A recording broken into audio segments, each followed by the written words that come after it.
Right, so here's the Caldera in its natural habitat. Yeah, I suppose so. So yeah, it's basically resto-modded. So you saw in the earlier video on a little bike check what it came with.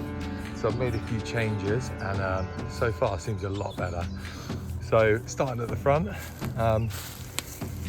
we've got a DB8 front brake, hydraulic, with I think it's a 180 disc. That's pretty decent so far. I know they're not the greatest ever, but pretty solid.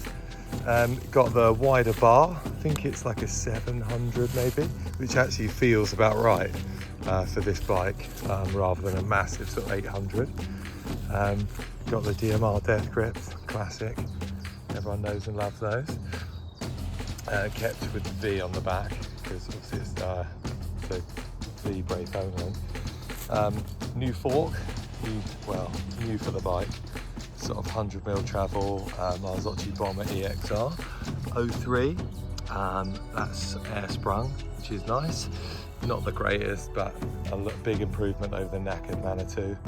Got a new front wheel on there. It's a Mavic X139 on I think it's a Dior hub. And then we've got the classic high roller, sort of 26 Maxxis high roller, 26 by 2.35. So that's nice, bit of confidence on the front end. So that's a big change actually on the front, and feels a lot better. Crappy pedals, change those in time. Finally got a water bottle, that's good. Just love this seat, look at that. Something good about club roofs, isn't it? Something 90s. On the back, we've kept, that's pinged out. So kept a V-brake, but changed that for a cheaper one. And I've gotten another bike, some Avid single digits, and then I'm going to sell the others. I actually gave up on my SLX derailleur and put this brand new Dior one I had waiting around, and it's just flawless. Such a good value product. It's only 12 speed, a bit unnecessary for this 10, but lovely cassette I got off a Lapierre that I broke down for parts.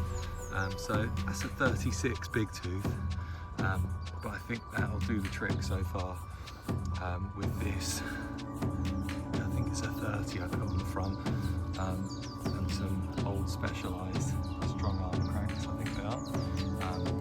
They haven't got the Specialized bit on anymore, so they look pretty good. There it goes. So that's our new and improved restomod bike check on the Kona Caldera. So basically, what a fun bike for just popping around the woods like this. These trails would be pretty boring on my little full sus 29er, but yeah, it's because it's small and nippy, unlike me. Yeah, it's really fun actually. Just it gets through all the little gaps. The gear's really good. Weird, I couldn't get the disc off. There's something wrong with the bolt, but we'll get rid of that. Yeah, but other than that, really happy actually. Great little restomod, well worth doing. Gotta sort this out though, look at that. Yeah, don't worry, that'll get sorted. Okay, so this bike, took it for a little spin, been out on it a few times.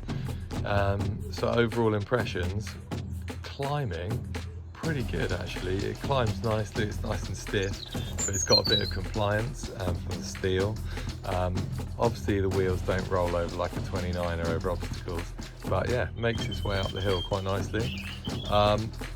Very fun on the across.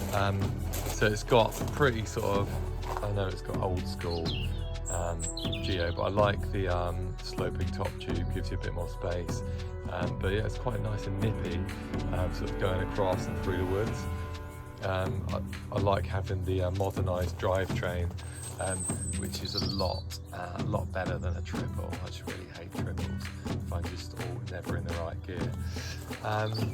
On the downhills, yeah, it's really good fun. I haven't taken it on anything really spicy, but it's good fun and sort of good shape for throwing around for an older bike. Quite agile. Obviously, you probably don't want to be absolutely smashing down fast descents. You'd probably be twitching, but yeah, good. Overall, the bike has cost me, I worked out £42. So basically the things that I bought, the bike itself was £80. So that was pretty good, I thought, as it was. It came with these really wide bars. I've swapped those. It came with a dodgy fork. I've taken that off, put it on my kid's bike. But yeah, it's ended up as £42 overall. I basically sold the wheels for 95 quid, and I used these, like one was from a donor bike and one was from, I just had kicking around. I've got to look at this. Oh no, the spider shed.